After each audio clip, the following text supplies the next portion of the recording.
اعوذ باللہ من الشیطان الرجیم بسم اللہ الرحمن الرحیم علیکم السلام الحمد للہ رب العالمین وصلی اللہ علی سیدنا محمد وآلہ الطاہرین اللہم صلی علی محمد وآلہ محمد ولعنۃ اللہ علی اعدائہم اجمعین بسم اللہ الرحمن الرحیم۔ ہماری گفتگو آج کے دن کتاب مکیال المکارم فی فوائد الدعاء للقائم علیہ السلام پر ہوتی ہے۔ ہم اس کتاب کی تیسری فصل پر پہنچ چکے ہیں، جس میں حضرت امام زمان علیہ السلام کی اپنے جد بزرگوار حضرت امام حسین علیہ السلام سے کیا کیا شباہتیں پائی جاتی ہیں اس کا بیان ہے۔ اس عنوان کے تحت صفحہ نمبر میری کتاب سے 253 ہے، آپ دیکھیے 512 یا 13 حدیث 513 نمبر حدیث نمبر دیا ہوا ہے، 513 نمبر حدیث ہم پڑھ چکے ہیں۔ اس فصل ثالث میں یہ بیان کیا جا رہا ہے کہ حضرت امام زمان علیہ السلام کو اپنے جد بزرگوار امام حسین علیہ السلام سے کیا کیا شباہتیں حاصل ہیں۔ جیسے امام حسین علیہ السلام مظلوم واقع ہوئے، ویسے تو کوئی امام اتنا مظلوم واقع نہیں ہوا ہے۔ جتنی مصیبتیں امام حسین علیہ السلام کے اوپر پڑی ہیں، اتنی مصیبتیں کسی امام کے اوپر نہیں پڑی ہیں، اور یہاں تک یہ کہا، اسی لیے معصومین علیہ السلام نے زیادہ توجہ دلائی ہے مومنین کی کہ زیادہ سے زیادہ امام حسین علیہ السلام کے سلسلے میں معرفت حاصل کریں، ان کے اوپر گریہ کریں، ان کی زیارت کو جائیں، ان کا ماتم و سوگ کریں۔ یہ صرف کیوں؟ تاکہ ادھر زیادہ توجہ رہے۔ امام حسین علیہ السلام کے اقدام، ان کی شجاعت، ان کا انقلاب برپا کرنا، ظلم کے خلاف آواز اٹھانا وغیرہ وغیرہ۔ تو امام حسین علیہ السلام سب سے زیادہ مظلوم، لیکن جو آدمی زیادہ دنوں تک زندہ رہتا ہے اس کی زندگی میں بہت زیادہ مصائب اور مصیبتیں آتی ہیں، تو اس کی مدت کے اعتبار سے وہ زیادہ مظلوم واقع ہوتا ہے۔ اس لیے امام حسین علیہ السلام کی مصیبتوں میں، مصائب میں امام زمان علیہ السلام کی تشبیہ دی گئی ہے۔ وہاں کثرت مصائب، یہاں کثرت مدت کی وجہ سے مصائب۔ خیر، اس طرح کی بہت سی شباہتیں ذکر ہوئی ہیں۔ اسی شباہت کو مد نظر رکھتے ہوئے آج ہماری گفتگو شجرہ خبیثہ، شجرہ ملعونہ فی القرآن، قرآن مجید میں دو شجرہ ذکر ہوا ہے، ایک شجرہ طیبہ اور ایک شجرہ خبیثہ ملعونہ۔ شجرہ خبیثہ، شجرہ ملعونہ، یہی بنی امیہ ہے، جس میں سر فہرست ابو سفیان، اس کا بیٹا معاویہ، اس کا بیٹا یزید، اور یزید کی نسل سے، یزید کا بیٹا خالد، اس کی نسل سے آج بھی ایک شخص زندہ ہے جس کے دو نام ذکر کیے گئے ہیں، ایک نام عثمان، دوسرا نام حرب۔ اس پہ گفتگو کریں گے۔ وہ آخری بیٹا یزید کا، یعنی ابو سفیان کے پوتے یزید کا کی نسل سے آج بھی موجود ہے۔ جناب شیخ باقر شریف قریشی مرحوم، مہدی قریشی صاحب کے والد صاحب کی ایک کتاب ہے امام زمان علیہ السلام کے اوپر، میں نے آج سے 7-8 سال پہلے اس کا ترجمہ کیا تھا، ابھی چھپ نہیں سکی، چھپنے والی ہے۔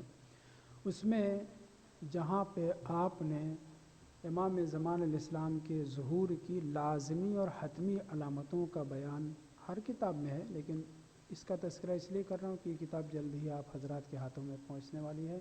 اس کتاب میں 5 حتمی علامتوں میں سے ایک حتمی علامت کیا ہے؟ خروج السفیانی، سفیانی کا خروج۔ یہ سفیانی ہے کیا؟ کون ہے؟ کیا یہ پیدا ہوگا؟ یہ پیدا ہو چکا ہے؟ تو جناب قریشی صاحب نے یہ فرمایا ہے کہ نہیں، اس کی جو شجرہ، اس کی جو نسل بتائی گئی، شجرہ خبیثہ جو ذکر ہوا ہے، اس سے پتہ چلتا ہے کہ یزید کے پر پوتے کا پر پوتا ہے، اور یہ یعنی سفیانی جو پیدا ہو چکا ہے امام زمان علیہ السلام کی ولادت سے پہلے پیدا ہو چکا ہے۔ تب آپ کے ذہن میں سوال پیدا ہوگا کہ کیا سفیانی بھی زندہ ہے؟ تو اگر زندہ ہے تو کہاں رہتا ہے؟ اس کے آل اولاد ہے یا نہیں؟ بالکل ایسے ہی جیسے کہ مخالفین ہمارے یہ کہتے ہیں کہ تم لوگ امام زمان علیہ السلام کے قائل ہو کہ وہ زندہ ہیں، ہم کہتے ہیں، مخالفین ہمارے کہتے ہیں پیدا ہوں گے، جبکہ میں پہلے ذکر کر چکا ہوں، 40 علماء کا نام لے چکا ہوں، اور 40 ہی نہیں بلکہ اور زیادہ بزرگ علماء اہل سنت کے اس بات کے قائل ہیں کہ مولا امام مہدی علیہ السلام پیدا ہو چکے ہیں۔ ہمارے ہاں تو مسلم ہے، لیکن ان کے یہاں بھی 100 کے قریب بزرگ علماء اس بات کے قائل ہیں کہ ہاں امام مہدی علیہ السلام کی ولادت ہو چکی ہے۔ مسئلہ ولادت کے اوپر زیادہ نہیں ہے، مسئلہ اتنی لمبی مدت تک رہنے کا، اور ایک وہیں سے یہ سوال پیدا ہوتا ہے کہ اگر وہ زندہ ہیں تو دوسرا سوال یہ پیدا ہوتا ہے کہ امر تزویج، شادی وغیرہ کی بڑی رغبت دلائی گئی ہے روایات میں، تو کیا امام زمان علیہ السلام نے شادی کی ہے؟ اور اگر نہیں کی ہے تو کیوں؟ اور اگر کی ہے تو بیوی بچے ہیں یا نہیں ہیں؟ اور اگر بیوی ہے تو ایک بیوی ہے تو وہ بھی اتنی عمر 1000 سال سے زیادہ کی زندگی ہے، یا یہ کہ جیسی عادی زندگی ہوتی ہے اس کو مر کر کے دوسری شادی امام کرتے ہیں؟ یہ کیا ہے؟ یہ سب سوالات پیدا ہوتے ہیں۔ تو اس کے اوپر ہمارے علماء کے درمیان نظریات کے اعتبار سے اختلاف پایا جاتا ہے، دونوں نظریہ پایا جاتا ہے۔ بعض اس بات کے قائل ہیں کہ ہاں امام زمان علیہ السلام کے بیوی بچے ہیں، اور وہ استدلال کرتے ہیں چند روایات اور چند زیارتوں کے ٹکڑوں سے، کہ جس کے اوپر ہم پہلے گفتگو کر چکے ہیں، آج نہیں دہرائیں گے۔ مقابل میں کچھ ایسے علماء، بلکہ اکثریت علماء کی اس بات کی قائل ہے کہ غیبت امام زمان علیہ السلام کے تقاضے کے خلاف ہے بیوی بچے کا ہونا۔ امام کا پردہ غیب میں ہونا تو روایات کی روشنی میں آیات، قرآن کی آیات سے ثابت ہے، مولا کے سلسلے میں ڈھیر ساری ہر نبی ہر امام سے روایت موجود ہے، مگر شادی ہونا، پھر بیوی کا ہونا، پھر بچوں کا ہونا، اگرچہ ایک نظریہ میں بھائی ذکر کر چکا، لیکن مقابل میں اکثر علماء کا نظریہ کثرت ادھر پائی جاتی ہے، وہ اس بات کے قائل ہیں کہ ٹھیک ہے بعض روایات سے ظاہر یہ ہوتا ہے، مگر مقابل میں غیبت کے تقاضے کے خلاف ہے۔ امام پردہ غیب میں ہوں، پھر ان کی شادی ہو تو کہاں شادی ہوئی ہے، کس قبیلے میں، کس خاندان میں، اور پھر وہ 50-60 سال کے بعد بوڑھی ہوئی یا نہیں، یا وہ بھی امام زمان علیہ السلام کی طرح سے ان کی بیوی بھی جوان ہے، اولاد ہوئی یا نہیں، اگر لا اولاد ہے تو کیوں، اولاد ہے تو ایک ہی 2-4 اولاد ہیں، یا ان کی بھی اولاد ہوئی، پھر ان کی بھی شادیاں ہوئیں، پھر ان کی بھی اولاد، پھر ان کی بھی شادیاں الی آخر، تو سوال پہ سوال پیدا ہوتے ہیں، تو دونوں نظریہ پایا جاتا ہے۔ ویسے ہی خبیث شجرے، ملعون شجرے کے پر پوتے یزید کے پر پوتے، میں نے جو اس کی شجرہ لکھا ہے اپنی کتاب نہیں، سنی کتاب ہے، مگر ہمارے علماء بھی ان کی وثاقت کے قائل ہیں، مخالفین کے بھی علماء وہ ہیں جناب یوسف ابن یحییٰ ابن علی مقدسی شافعی، پرانے علماء میں سے ہیں، ان کی کتاب ہے عقد الدرر فی اخبار المنتظر علیہ الصلوۃ والسلام۔ اس کتاب میں انہوں نے باقاعدہ شجرہ نسب اس طرح سے لکھا ہے، پہلے ہماری ایک کتاب سے اس کے بارے میں سنیں، ہماری کتاب مشارق و انوار الیقین یا مشارق الانوار کے نام سے مشہور ہے، حافظ رجب برسی کی خطبہ بیان جنہوں نے اپنی اس کتاب میں لکھا ہے، بعض روایات میں اعتراض ہے وہ اپنی جگہ پہ، لیکن کلن کتاب بہت اچھی ہے۔ اس کتاب میں انہوں نے نقل کیا امیر المومنین علیہ السلام سے کہ امیر المومنین نے فرمایا ہے ان السفیان من ذریت ابی سفیان، بس اتنا کہ سفیانی ذریت ابو سفیان میں سے، شجر خبیثہ کا جو سر فہرست ہے وہ ابو سفیان، اس کی اولاد سے ہے یہ سفیانی۔ یہ نہیں بتلایا ہے کہ پیدا ہوا ہے یا پیدا نہیں ہوا ہے، سلسلہ نسب اس کا کیا ہے، لیکن حافظ شافعی مقدسی نے انہوں نے باقاعدہ اس کتاب میں، جس کا میں نے آپ کے سامنے نام لیا عقد الدرر فی اخبار المنتظر، کتاب چھپ چکی ہے، یہ دمائی صاحب کی لائبریری میں میں نے خود اس کو اٹھا کے پڑھا ہے، اس میں انہوں نے امیر المومنین علیہ السلام سے ہی روایت نقل کی ہے، اور اس میں اس طرح سے لکھا ان اسمہ حرب بن انبسا، دوسری روایت میں ہے عثمان بن انبسا، اس کے اوپر میں گفتگو کروں گا، تو اس کا نام حرب ہے یعنی جنگ، کس کا بیٹا ہے؟ انبسا کا، اس کا باپ کون؟ مرہ، اس کا باپ سلمہ، تو یہ ہو گیا پر پوتا۔ سلمہ کس کا باپ کون؟ یزید، یزید کا باپ کون؟ عثمان، عثمان کا باپ کون؟ خالد، خالد کون ہے؟ یزید کا بیٹا، یزید کے ایک بیٹے کا نام معاویہ تھا، جو ہمارے بعض علماء قائل ہیں کہ وہ شیعہ ہو گیا تھا، حکومت چھوڑ دی، زہر دے دیا گیا 40 دن میں اور وہ ختم ہو گیا۔ بعض ہمارے علماء اس کو شیعیان اہل بیت میں شمار کرتے ہیں۔ معاویہ کے پوتے کو معاویہ کے نام پر، اس کا نام معاویہ تھا، معاویہ ابن یزید۔ دوسرا بیٹا کون تھا؟ خالد، ملعون تھا اپنے باپ کی طرح سے۔ اس کے پوتے کا پرپوتا ہی کہیں، دونوں پرپوتا یہ ہوتا ہے۔ جناب قرشی صاحب نے اس سلسلے سند کو اس کتاب سے نقل کرنے کے بعد حاشیے میں یہ لکھا ہے کہ اس روایت سے اور اس جیسی روایت سے ثابت یہ ہوتا ہے کہ ابو سفیان کا یہ خبیث فرزند اور بیٹا حضرت امام زمان علیہ السلام کی ولادت سے پہلے پیدا ہو چکا تھا۔ واضح بات۔ یزید مرا ہے کس ہجری میں؟ 63 یا 64 میں۔ پھر اس کے بعد اس کا بیٹا 40 دن تک اس نے حکومت کی، زہر دے دیا گیا، مر گیا۔ اس کے بعد کون خلیفہ بنا؟ مروان یہی خالد جو اس کی اماں تھی یزید کی بیوی اور خالد کی اماں، اس سے مروان نے شادی کر لی تھی، اس کو نیچا دکھانے کے لیے اور قبضے میں اپنے رکھنے کے لیے، وہ پوری تفصیل ہے۔ تو خالد کے پرپوتے کا پرپوتا ہے یہ، اور کتنا سلسلے سند رہا، کتنا جو ہے وہ بڑا پشت، 4 5 6، اتنی تو 6 مان لیں۔ ادھر امام حسین علیہ السلام کے بیٹے حضرت امام سجاد علیہ السلام اور وہ امام زمان علیہ السلام تک کتنے ہوتے ہیں؟ 10، 9 10 ہوتے ہیں نا، 9 بیٹے امام حسین علیہ السلام کے امام۔ تو کون پہلے پیدا ہوا اگر منیمم رکھا جائے تو سفیان۔ اس لیے جناب قرشی صاحب نے باقاعدہ حاشیے میں یہ مطلب لکھا ہے کہ اس روایت سے ظاہر ہوتا ہے کہ سفیانی امام زمان علیہ السلام سے پہلے پیدا ہو چکا ہے اور آج بھی موجود ہے۔ کہاں موجود ہے؟ اختلاف ہے۔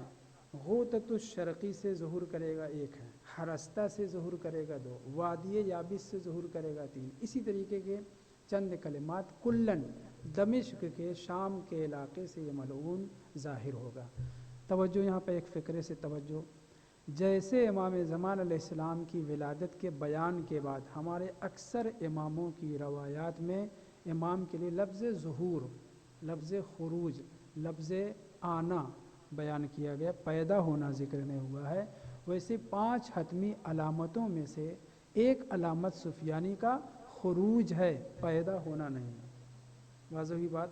یعنی معصومین علیہ السلام نے جو روایتیں بیان کی ہیں ان روایتوں میں یہ نہیں کہا جا رہا ہے کہ سفیانی پیدا ہوگا، معصومین علیہ السلام نے خروج کا لفظ استعمال کیا ہے، یعنی کہ وہ ظاہر ہوگا، خروج کرے گا، قیام کرے گا، اور ابتداءً جو اس کے ساتھ 50,000 کا لشکر ہوگا، ابتداءً بالکل ابتدا میں، لیکن اس کے بعد بلی کلاب قبیلہ اور دوسرے قبیلے اس کے ساتھ جب ہوں گے تو اس میں لفظ آیا ہے مثل السیل، یعنی اس کے ساتھ حرامزادوں کی اتنی جماعت، اتنے لوگ ہو جائیں گے کہ جیسے سیلاب بہہ رہا ہو۔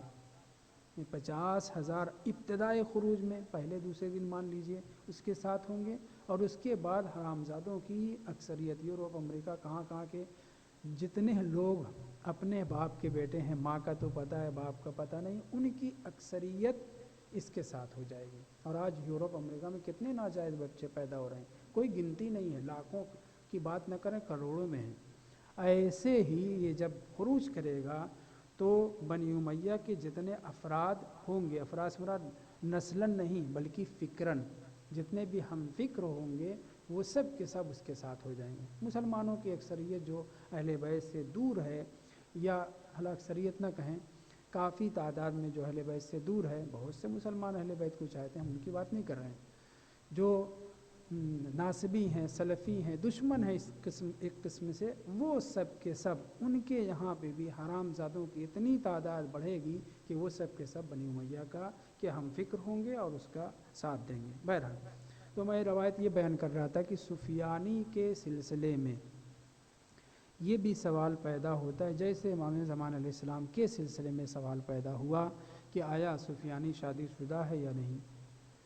اگر وہ اتنے دن سے زندہ امام زمان علیہ السلام سے پہلے پیدا ہوا ہے تو اس نے شادی کی ہے یا نہیں، اس کے بیوی بچے ہیں یا نہیں، ہیں تو کہاں ہیں۔ جیسے یہاں سوال پیدا ہوتا ہے ویسے یہاں پہ بھی اختلاف پایا جاتا ہے۔ بعض لوگ اس بات کے قائل ہیں کہ وہ زندہ تو ہے، موجود تو ہے، لیکن شادی اور اولاد کا کوئی تذکرہ نہیں ہوا۔ ظلم و ستم کے اعتبار سے اس مطلب پہ توجہ کریں. ظلم و ستم کے اعتبار سے اس ملعون کو چونکہ مدت بہت ملے گی، اب ملی ہوئی ہے، جب سے پیدا ہوا ہے تب سے دشمن اہل بیت ہے، سرسخت ناصبی ہے.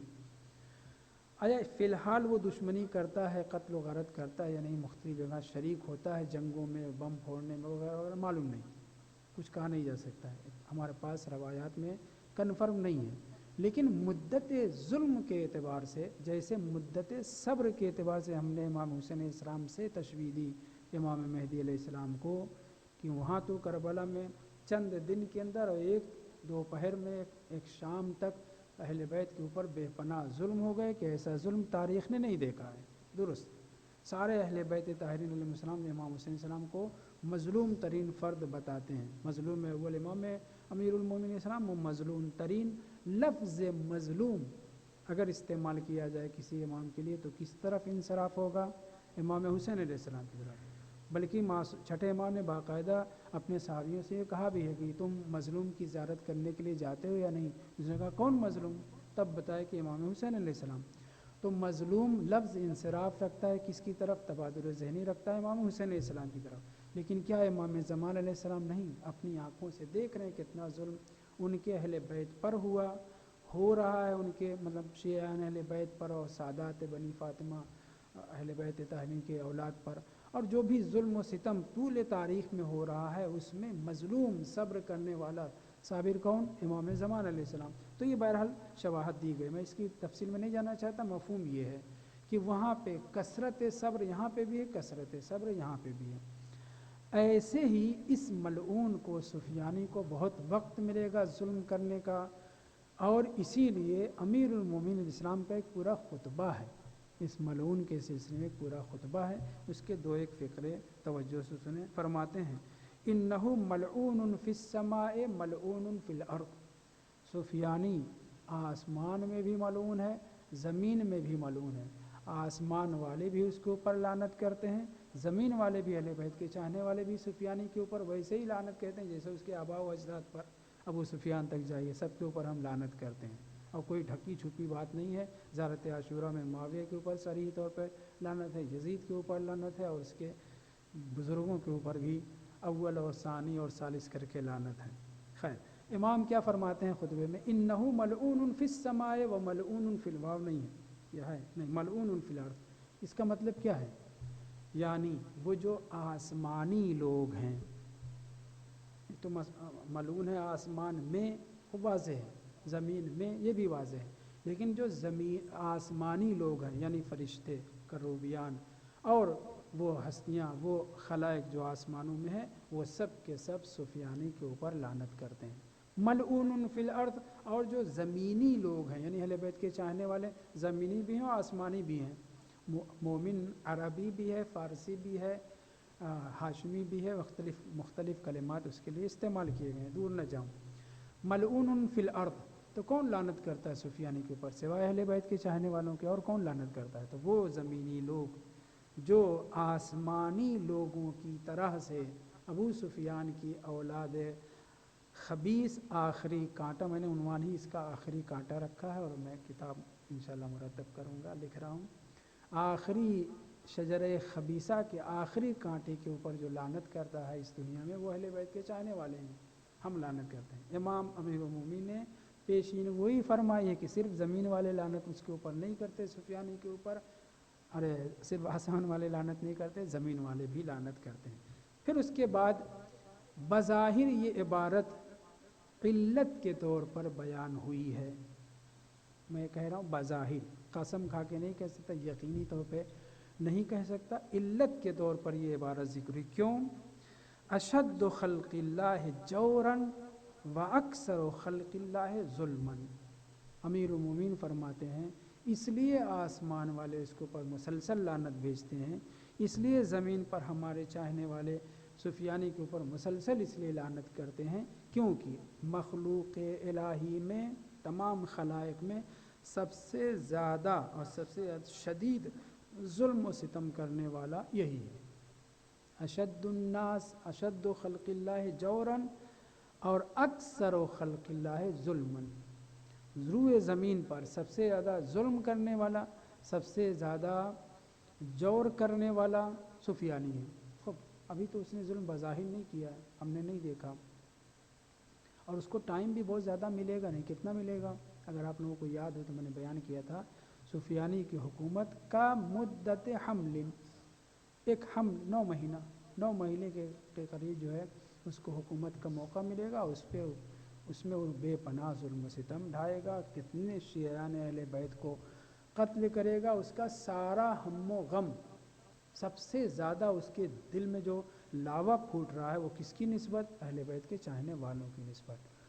تلاش کر کر کے قتل کرے گا، مومنین کو بہت زیادہ شہید کرے گا، خواتین کو بھی بہت شہید کرے گا، چھوڑے گا نہیں، دودھ پیتے بچوں کو نہیں چھوڑے گا، حتیٰ دودھ پیتے بچے کی بات چھوڑیے، شکم میں جو بچے ہوں گے اہل بیت کے چاہنے والوں کی، خواتین کیا شکم پھاڑ پھاڑ کر کے وہ ان کو قتل کرے گا، شہید کرے گا۔ امام کیا فرماتے ہیں؟ امیر المومنین فرما چکے ہیں، اشد الناس جوراً، اشد خلق اللہ جوراً واکثر خلق اللہ ظلما، کہ کثرت سے ظلم و ستم کرنے والا، کثرت سے اہل بیت کے چاہنے والوں کے اوپر اس کا سارا ہم و غم یہی ہوگا کہ کتنے لوگوں کو میں اہل بیت کے چاہنے والوں کو قتل کروں۔ کیوں؟ کیونکہ وہ بھرا پڑا ہے، جیسے ہم آپ بھرے ہوتے ہیں دشمنان اہل بیت کی طرف سے اور پھوٹ پڑتے ہیں 9 ربیع الاول کو یا کسی اور مناسبت سے، ویسے ہی وہ بھرا پڑا ہوا ہے۔ بغض اہل بیت، بغض امام زمان علیہ السلام، بغض اہل بیت چاہنے والوں سے بھی بغض، اہل بیت کے چاہنے والوں سے بھی بغض جو ہے لاوے کی طرح جب وہ نکلے گا، پہلے ہی دن سے حاملہ خواتین کے شکم کو چاک کرتے ہوئے، اور بھی بہت سے گناہ ہیں، وہ ذکر کرنے کی ضرورت نہیں ہے، وہ پوری تفصیل ہے موجود۔ بہرحال خروج سفیانی حتمیات خمسہ میں سے ہے، 5 وہ شدید حتمی علامتیں، لازمی علامتیں، جس کا معصومین نے وعدہ دیا ہے، وعدہ خلافی نہیں ہو سکتی، یعنی یہ ہو کر کے ہی رہے گا۔ وہ 5 علامتوں میں سے ایک علامت کیا ہے؟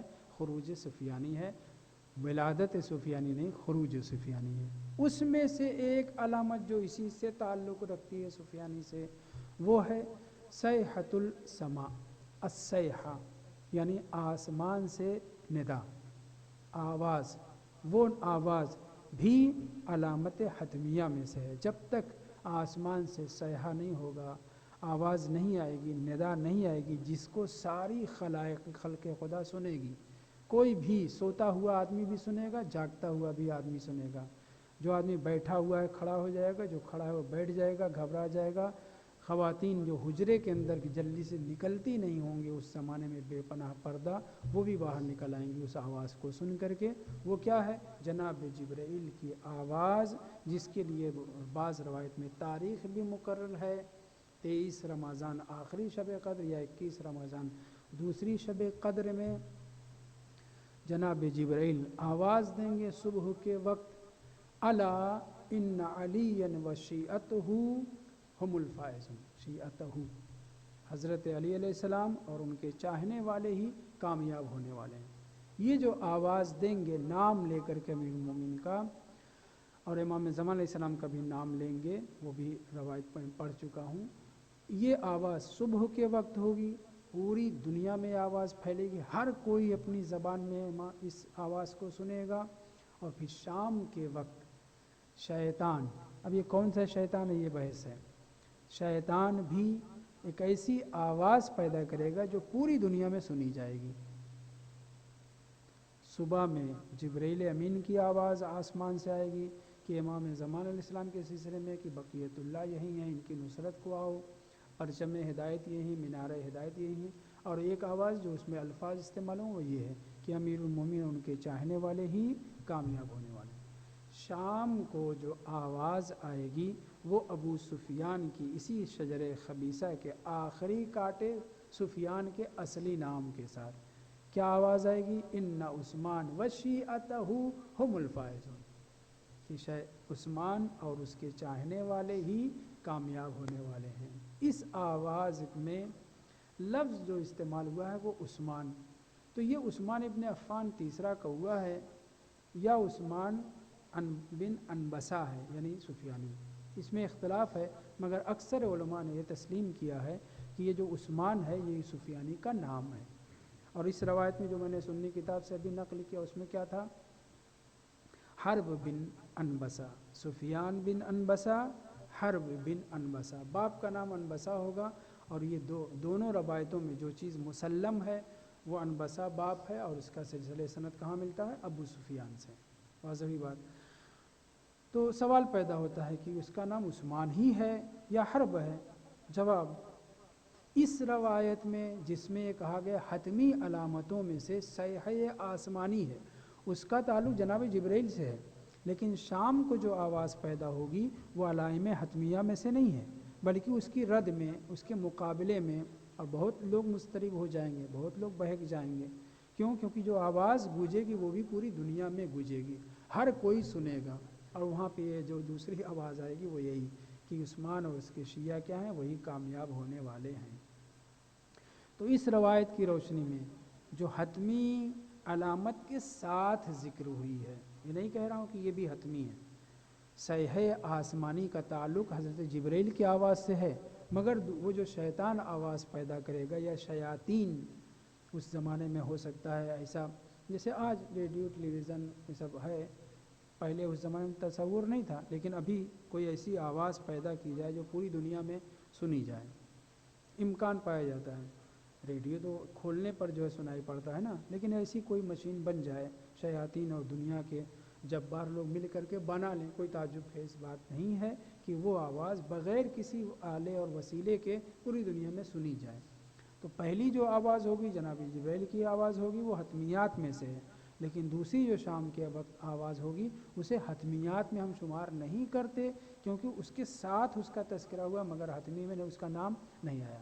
مگر روایت میں یہی آیا ہے کہ شیطان جو آواز دے گا وہ عثمان کا لفظ استعمال کرے گا۔ ہمارے علماء نے بحث کی ہے کہ عثمان بن عفان ہے یا عثمان بن انبسا ہے۔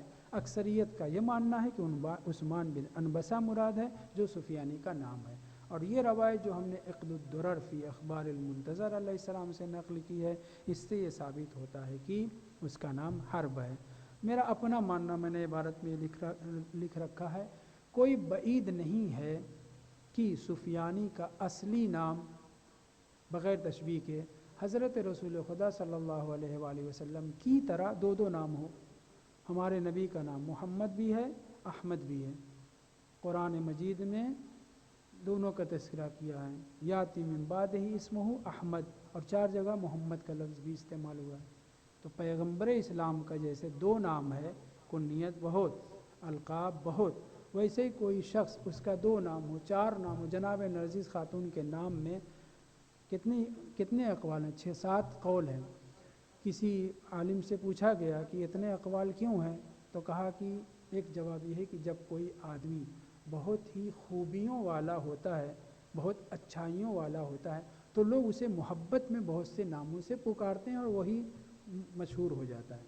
جناب نرجس خاتون کا نام بعض نے ملیکہ کہا ہے، بعض نے سیقل کہا ہے، بعض نے صاد سے ثقیل کہا ہے، بعض نے سوسن کہا ہے، نرجس بھی ہے، ملیکہ بتایا، اور ایسے ہی چند نام جو ہے جناب نرجس خاتون علیہ السلام کے لیے، امام زمان علیہ السلام کی مادر گرامی کے لیے۔ مگر وہاں جو نام ہے کبھی کس وجہ سے ہے، کبھی اس وجہ سے کہ تقیتاً محمد کے نام سے بھی امام حسن عسکری اسلام کی روایت وہ میں نے پڑھی تھی کہ جس میں بیان کیا گیا کہ جناب نرجس خاتون کا انتقال امام زمان اسلام کی ولادت کے بعد اور امام حسن عسکری اسلام کی شہادت سے پہلے ہو گیا تھا۔ وہاں پہ امام عسکری اسلام نے قبر پہ جو نوشتہ لکھا، ھذا قبر محمد لکھا ہے، اگر یہ روایت معتبر مانی جائے تو کنیت کے اعتبار سے نام اور القاب کے ذریعے سے بھی بہت اسی طریقے سے، اسی طریقے سے میں نے کہا مثال میں مناقشہ نہیں، سمجھانے کے لیے کہ رسول خدا کا نام قرآن میں بھی 2 نام ہے، احمد بھی محمد بھی۔ سفیانی کا نام پکارنے والا مشہور نام سفیانی ہے، لیکن اصلی نام 2 عدد ہو، حرب بھی نام ہو، عثمان بھی نام ہو۔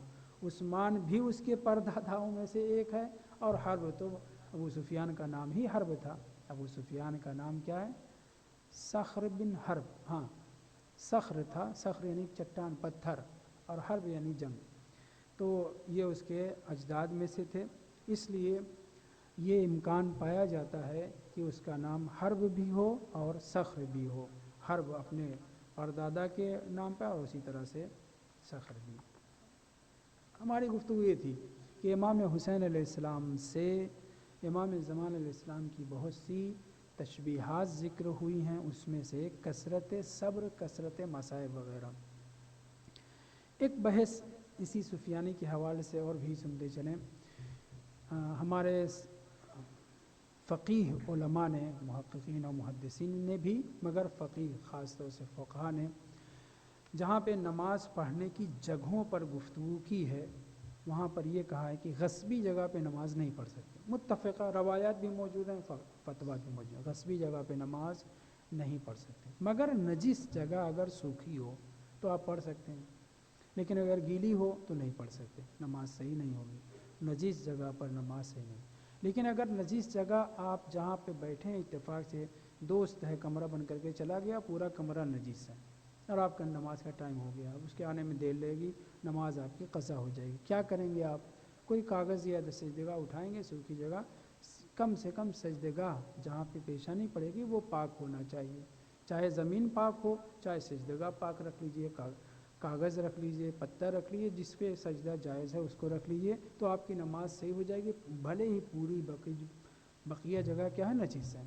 لیکن بعض علماء احتیاط کے قائل ہیں، وہ کہتے نہیں، پورا اعضائے سجدہ 7 جو مقامات ہیں وہ سب کے سب پاک جگہ پر پہنچنے چاہیے، تب سجدہ صحیح ہوگا۔ اس کے یہ بھی نظریہ سن لیں۔ تو ان 2 مقامات کے علاوہ کیا اور بھی کوئی ایسی جگہ ہے جہاں پہ نماز پڑھنا جائز نہ ہو؟ آپ لوگوں کے ذہن میں کچھ آ رہا ہے؟ غصبی جگہ اور نجس جگہ کے علاوہ،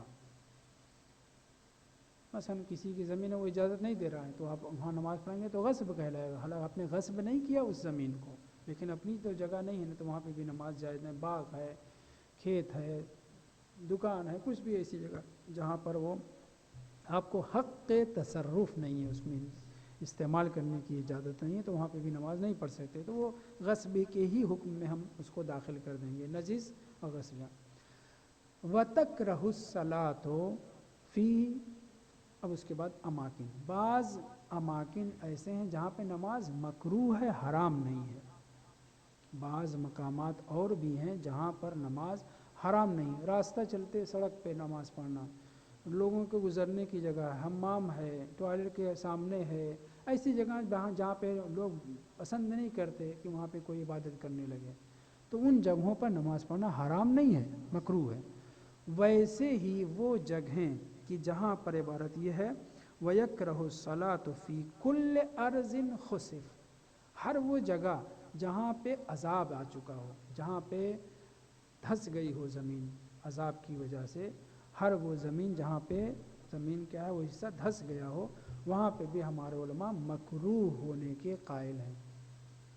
ہر وہ جگہ جہاں پہ زمین دھس گئی ہو، عذاب آیا ہو، وہاں پہ بھی نماز پڑھنا مکروہ ہے۔ جیسے ارض المؤتفقہ، قرآن مجید میں والمؤتفقات آیا ہے نا، اس کی تشبیہ جو دی گئی، اس کے بیان میں یہ کہا گیا ہے کہ ارض بصرہ اور ارض کوفہ، یہ دونوں وہ سرزمین ہے جہاں پہ عذاب آ چکا ہے، عذاب کا پانی اتنا پہنچا تھا کوفے میں کہ صرف مسجد کے مینار چونچ کی طرح سے دکھائی پڑ رہے تھے، پورا کوفہ ڈوب گیا تھا، مگر زمین دھسی نہیں، تو عذاب تو آیا، عذاب آیا ہے لیکن خسف نہیں ہوئی ہے۔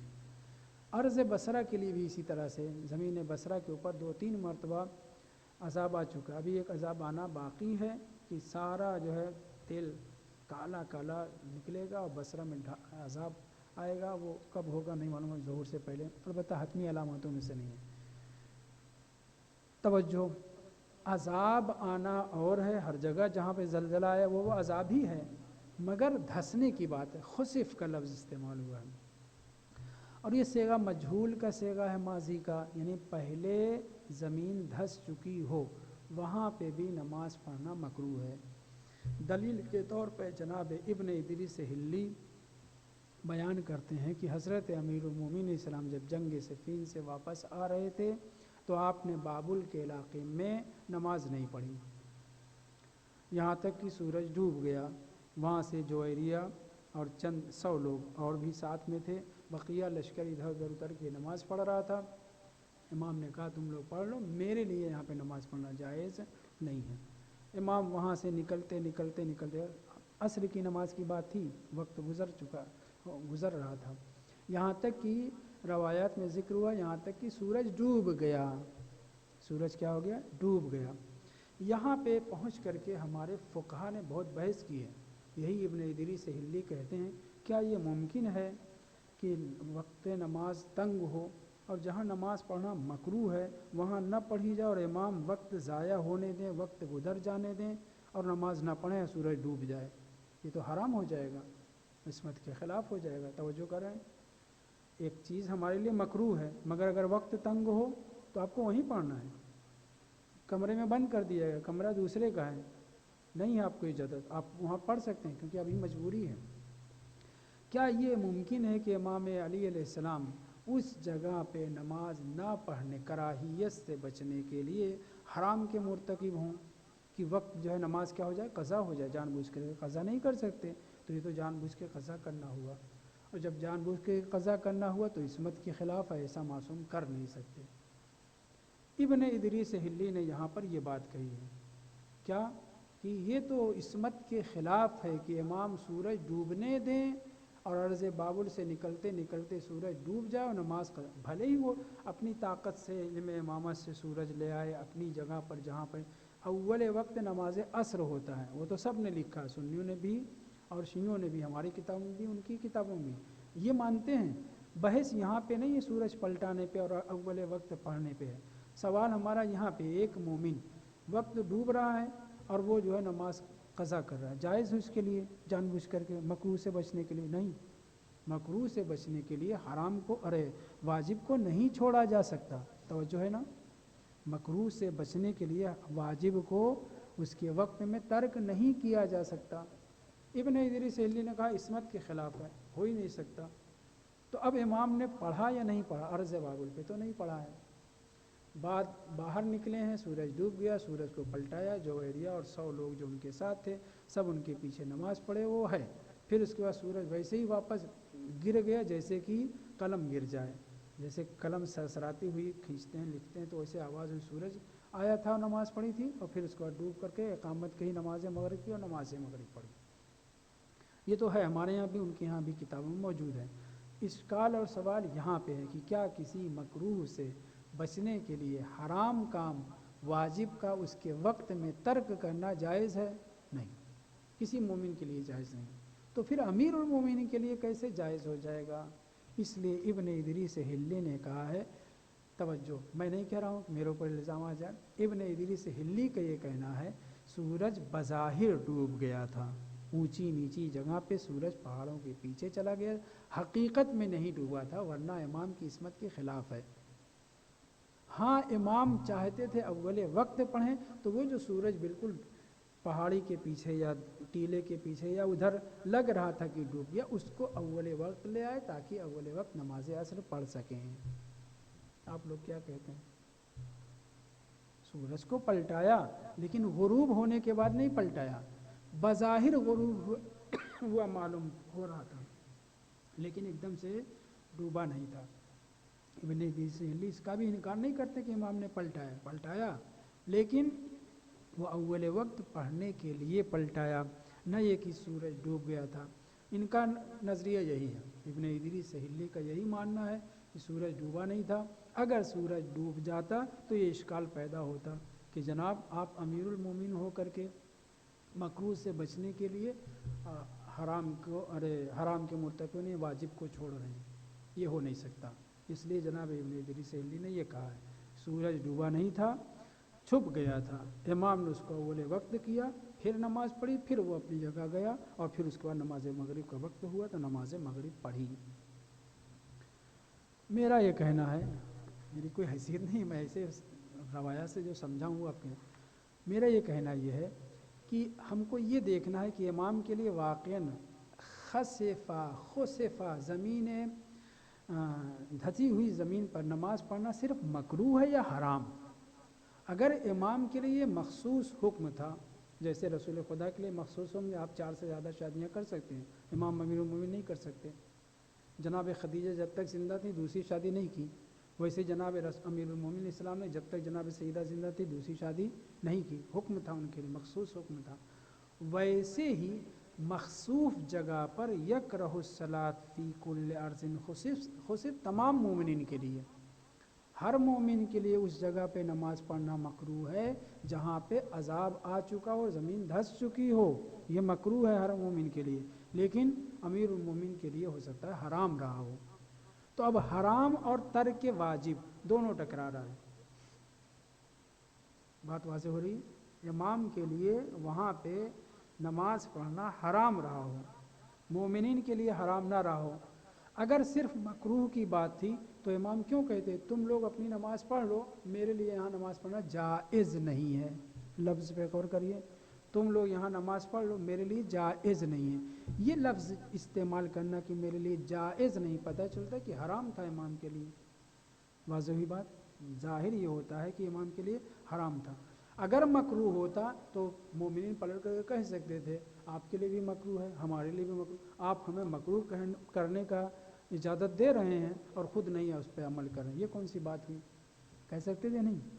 مومنین یہ کہہ سکتے تھے، اور وہاں پہ باقاعدہ روایت موجود ہے، جو جادہ تھا، راستہ تھا، ادھر اتر کے سب نماز پڑھنا شروع ہوئے، امام چل دیے، ان کے ساتھ جویریہ اور 100 لوگ اور بھی چل دیے، اور یہ کہہ کر کے کہ ہم تو انہی کے پیچھے نماز پڑھیں گے چاہے وقت رہے یا نہ رہے۔ اور وہاں پہ بہت خطرناک لفظ استعمال کیے، بہت صحابی، بہت اچھے صحابی تھے مگر ضعیف الیقین تھے، امام نے کہا بھی ہے ضعیف الیقین کا لفظ استعمال کیا، میں نے مجلس میں بیان کیا تھا۔ توجہ، اگر امام کے لیے مکروہ تھا تو معمومین کے لیے بھی مکروہ تھا، ان لوگوں کو بھی منع کرنا چاہیے تھا کہ امام نہ پڑھو یہاں پہ، جیسے میں مکروہ پہ عمل نہیں کر رہا تم بھی مکروہ پہ عمل۔ اس روایت سے یہ پتہ چلتا ہے کہ ان کے لیے مکروہ ہے ضرور مگر وہ ارتکاب کر سکتے ہیں، میرے لیے مکروہ صرف نہیں ہے، میرے لیے مکروہ صرف نہیں ہے، میرے لیے لا یجوز ہے، جائز نہیں ہے۔ اس لیے امام نے اس جگہ سے پوری جتنی جگہ تھی جہاں پہ خسف ہوا تھا، ڈوبی ہوئی تھی، دھسی ہوئی زمین تھی، اس جگہ پہ آپ نے نماز نہیں پڑھا، اور جب باہر نکلے تو سورج ڈوب چکا تھا۔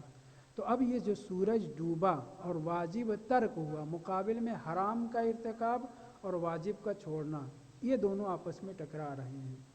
چونکہ امام اپنی قدرت سے جانتے تھے کہ میں سورج کو پلٹا کر کے یہاں پہ نماز پڑھوں گا، لہٰذا حرام سے بچے۔ اگر حرام تھا تو میں بار بار کہنا کہ کنفرم نہیں میرے لیے، میں بتا رہا ہوں کہ لا یجوز کا لفظ استعمال ہوا ہے، جس سے یہی پتہ چلتا ہے کہ امام کے لیے جائز نہیں تھا۔ اس لیے اس زمین سے ادھر سورج بھی ڈوب رہا ہے، لیکن چونکہ آپ اپنی قدرت سے اس کو باہر نکال کے وقت میں نماز پڑھیں گے، اس لیے آپ نے ایسا کیا۔ خوب، یہ بات میں نے کیوں چھیڑی ہے؟ اس لیے چھیڑی ہے کہ 4 زمینیں ہیں، اب آج تو تذکرہ نہیں ہو سکتا، بس ایک کا تذکرہ جس کا سفیانی سے تعلق ہے۔